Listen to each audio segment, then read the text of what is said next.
होती है। आज विद्यमान समय आज देश को कहीं ना कहीं डराने वाला चल रहा है। आप अगर माननीय सरकार के खिलाफ, माननीय मोदी जी के खिलाफ या उनके किसी मंत्री के खिलाफ अगर थोड़ा बहुत कुछ बोल देते हैं, अपने अधिकार के लिए कुछ बोल देते हैं, तो ईडी लगा देते हैं, उनको अंदर भेज देते हैं। इसका डर तो सभी को लगा हुआ है। आज हमारे देश के अंदर में जब आदरणीय मोदी जी की सरकार बनी, तब लग रहा था कि अच्छे दिन आएंगे करके उन्होंने जुमला दिया था, हम नहीं बोल रहे। मगर आज अच्छे दिन के अंदर में लोगों के अंदर में अच्छे दिन तो नहीं आ रहे, मगर लोगों को ये कोरोना के बाद में ऐसे ऐसे बुरे दिन आ रहे हैं कि आज लोग खाने को मोहताज। रोजगार मिल रहा है। उनके मैनिफेस्टो में लिखा था कि हम 2 करोड़ लोगों को हर साल रोजगार देंगे। उनके मैनिफेस्टो में गरीबों को आगे बढ़ाने की बात कही थी। कहाँ है अभी? सिलेंडर के भाव क्या या आगे बढ़ाने के हैं? आज 1170 रुपये का सिलेंडर हुआ है। आज पेट्रोल के भाव मनमानी आसमानों को छू रहे। इससे क्या आने आदरणीय मोदी जी देश को दे रहे हैं? आदरणीय मोदी जी, आपने देश को जो बातें की थी उसका एक भी फलितार्थ आज यहाँ पूरा नहीं हो रहा है। लेकिन आज तो पेट्रोल का दाम 5 रुपए से कम हुआ ना। लेकिन अरे 5 रुपये माए बाप कम हुआ है, मगर अरबों रुपये आपने पहले अपने खाते में डाल लिए है ना, लेके इतने दिनों से।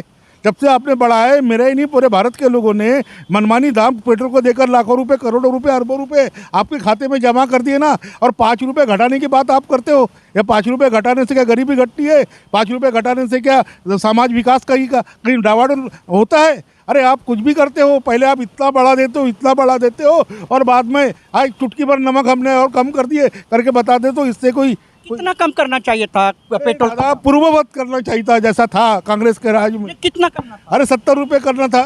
हाँ, 80 रुपये ज़्यादा करना था, मगर आपने 100 के ऊपर किया है। आपने आज 110, 115 तक किया है। ये सब चीज़ें आप इतना बड़ा कर दुनिया भर की माया संपत्ति गरीबों से निकाल कर जमा कर लेते हो, और सहानुभूति के मद्देनजर अपने सरकार के औकात दिखाने के लिए, अपनी ये दिखाने के लिए, देखो हम गरीबों के प्रति कितना नज़रिया प्यारा रखते। 2 रुपये 5 रुपये कम करके ये जो लूट मचा के रखी है भारत भर में, ये लूट का मैं विरोध करता हूँ। मोदी जी ने कोरोना कार्यकाल में 2 साल गरीबों को मुफ्त में अनाज बांटा, फिर कैसे अच्छे दिन नहीं है? अरे सरकार जी, ये मुफ्त अनाज नहीं बांटे, ये लोगों को चूता बनाकर लाया हुआ अनाज बांटे। आज राशन के दुकानदारों में फ़ोन करते, साले तो बराबर बांट नहीं तो ईडी लगा दूंगा। आज ईडी काटा बता के। आज कोरोना के अंदर में कौन सा लोग सुखी था? अरे कोरोना में तो आज दुनिया भर के लोग तो भूखे मर गए। कई लोग पैदल जाने वाले गांव के अंदर में बराबर नहीं पहुंचे और रास्ते में मर गए। आप कौन से कोरोना के अंदर में बोलते हो? अरे जिन लोगों ने जो बांटा भी है, उन्होंने अपने ही भाई भतीजावाद को बांटा है, गरीब तक वो अनाज बराबर पहुँचा ही नहीं है। कई लोग आज कफन के अभाव में नदियों में बहा दिए गए। कई लोग इलाज के अभाव में अपने घाट पर भी बराबर नहीं पहुँचे।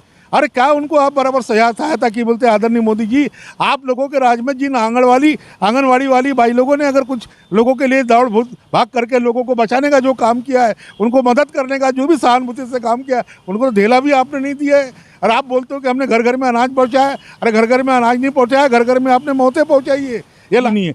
आप 15 लाख बोलते हो और 500 रुपये डालते हो, तो आपने चिढ़ाने की बात की है ना। आग का काजल निकालते हो और हमको बांट देते हो, हमारा ही आंचल निकालते हो, हमको बांट देते हो। हमको मालूम नहीं रोने के नज़ारे क्या है, मगर हमारा ही बादल निकाल देते हो, हमको बांट देते हो। ये बांटने की जो क्रिया है ना, ये सामाजिक हित के लिए अच्छी नहीं है, ये विकास के मद्देनजर ठीक नहीं है। अरे आपको तो हमने मसीहा समझ कर वोट दिए थे। आपको क्या इसके लिए वोट दिए थे कि आप दुनिया की महंगाई बढ़ाओगे? आपको इसके लिए कि आपने अच्छे दिन लाए कि लोगों को और गर्त में डालोगे? ये आदरणीय मोदी जी, मैं आपसे मिला हूँ, याद रखने का। ये तन्हा नागपुरी बोल रहा है, आपसे मैं मिला हूँ, आपने मेरे से हाथ मिलाए हैं।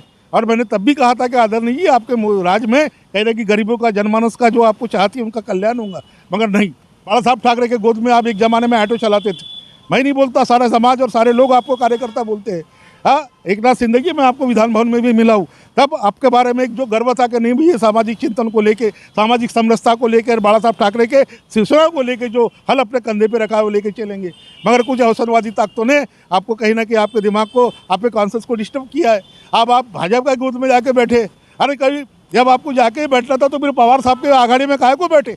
और जब उन्हीं के साथ जाना था तो पहले ही चले जाना था। 2.5 साल सरकार के पहले में कोई आपको कान पकड़ के, गच्ची पकड़ के तो नहीं बिठा ले, सत्ता में आपको बैठना पड़ेगा। आपको कहीं ना कहीं सहमति थी, उद्धव ठाकरे के प्रति प्यार था, शिवसेना के प्रति समर्पण था। मगर आप आज ऐसे दूर चले गए हो और आज उद्धव ठाकरे को आप शर्मिंदा कर रहे हो। आज बाला साहब ठाकरे के सपनों को आप दावा करते हो कि हम लेके चलते नहीं, आप उनके ही बनाए हुए एक बहुत बड़े पेड़ को, बरगद को कहीं ना कहीं कुल्हाड़े मार रहे हो। अगर जो एक अलग तरह से भाजपा का एक नया एक आडंबर खड़ा किया है, आप भागे भी तो कहा, उन्हीं के राज में भागे ना।